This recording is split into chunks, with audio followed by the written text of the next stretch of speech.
Hey, what's up, guys? Just wanted to check in, talk a little bit about intuition. Such an important factor when looking at what you want to create with your life and also understanding who you are. And I think, one of the things that we forget about sometimes is how do we cultivate intuition. And something that's been on my mind lately and been in my practice lately is really looking at, how do I accelerate my practice? How do I really step forward in a way every single day that allows me to get really aligned with who I am? So, my process is meditation.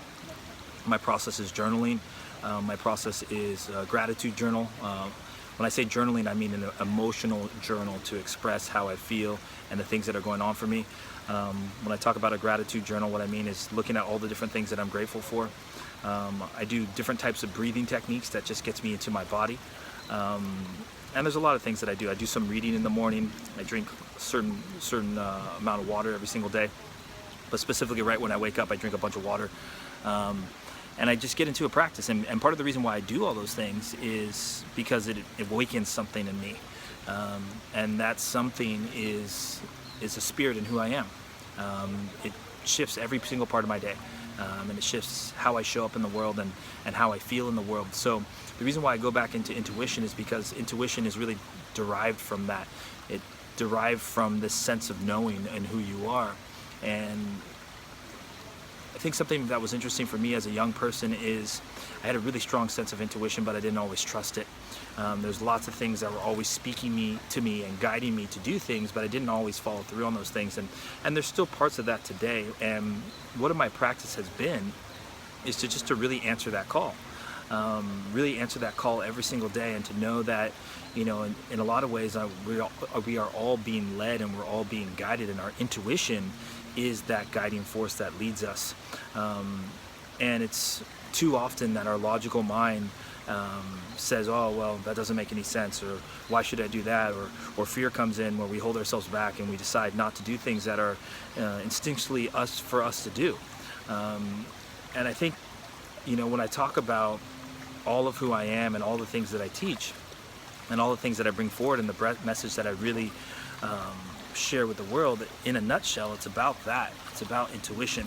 It's about understanding who you are, understanding when that thing of who you are is calling, and having the ability to answer that call and to follow through without needing to know what it looks like, and with full trust and with full faith. And in fact, I think if we look back at all the different moments of our lives, that's how we've done a lot of the things. That's how we created a lot of the joys and a lot of successes in our lives.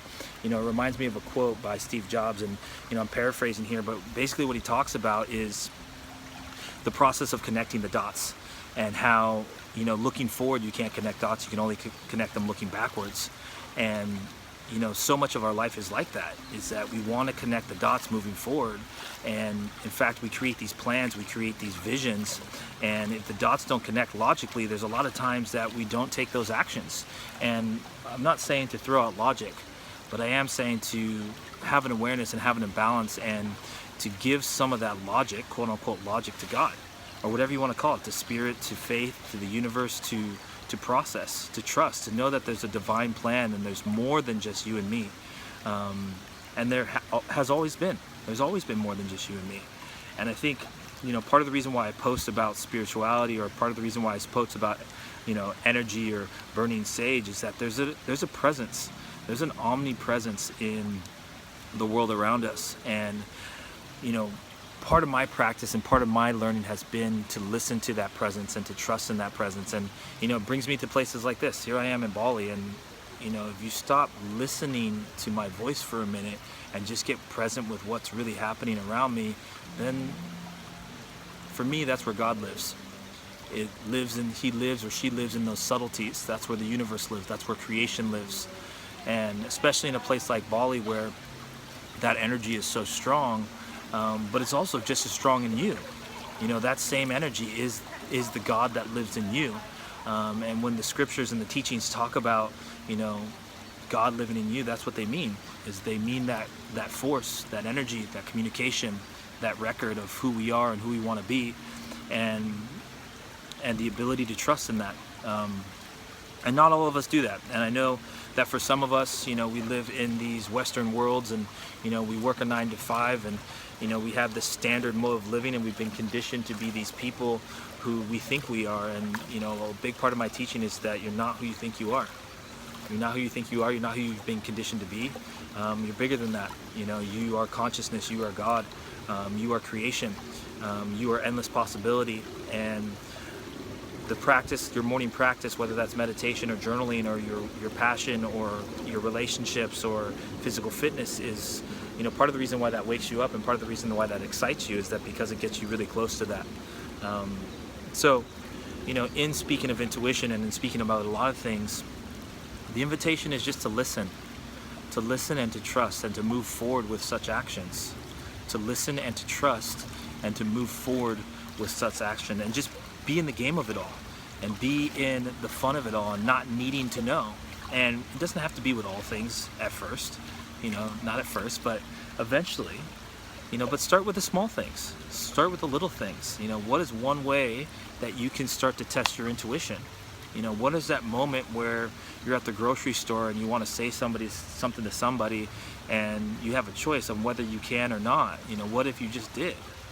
What is that, those moments when you're talking to a family member and something comes up for us? It's a lot like a phone call. We get this phone call within ourselves and it's a ringing. And as we cultivate certain skill sets, that ringing becomes louder, but the real skill set is the ability to answer that call, and to answer that call into who you are, and to be okay with it, and to be okay with not knowing where it's going to resolve, and moving through your fear, moving through your anxiety, moving through your doubt, and just being present. It's a big part of how I live my life, and it's a big part of all the things that I've done. And it's brought me to some amazing places, and it's put me in an incredible amount of growth. And what's interesting is that type of growth has been the easiest type. And what I mean by that is, it's so easy to get caught up in this idea of needing to create it on your own. And my learning and doing that, in me having the plan and me directing things and me moving things forward, that has been some of the hardest growth I've ever done, because there hasn't been a lot of progress. But growth associated to answering your intuition, even though it's difficult, and what I mean by difficult, it means difficult on a personal level, the progress is massive. And that's what I mean by ease. The things that I've been able to create from that has been absolutely phenomenal, whether that's living in Bali or starting my own business, or just really trusting who I am and being an expression of who I am and doing the things that I want to do in the places that I want to do them. Like, that's a truth for me. And yeah, it's constant, it's ongoing. And part of my job is to just continuously clearly define who I want to be and who I want to become, and to trust in who I am and the faith of God's direction for me. But it's been an incredible life. It's been a life of fulfillment and success. And it's just getting started. It's just the beginning. So just know that there's opportunities for you to create the things that you want to create. And it's not an external process. Part of it's external. There's things that you're going to do always. And a big part of it is understanding the internal process, the inner game. It's about understanding yourself, understanding your intuition, trusting your gut, trusting your instinct, trusting your heart, and moving forward when those things tell you to, without wavering. And the more consistency that you can have around that, in my opinion, the more joy, the more success, the more fulfillment that you can have. So let go of the illusion that there's a lot to do. Let go of the illusion that you have to create it on your own. Let go of the illusion that you don't have the right resources, and that you don't have the right plan, and that you don't have the right know-how. And just trust in who you are. Trust in your intuition, trust in your instinct, and start to follow that. And know that that will lead you to the places that you need to be, and will put you in the situations and the environment and the conversations and the relationships that will make the difference for you. And not to give up, and not to let go once you take that first step, but to continuously taking steps through that space. That's the other thing, right?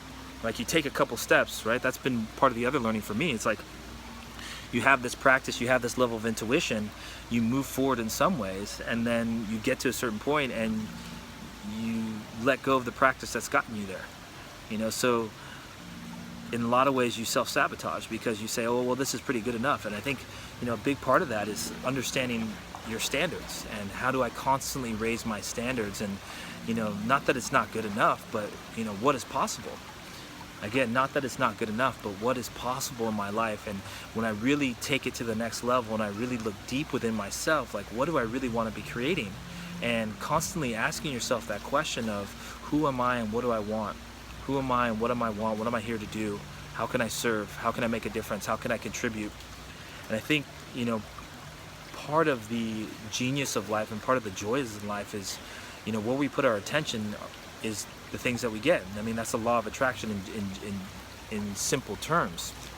Is where I put my attention is the results that I produce. So the invitation is this: it's simple.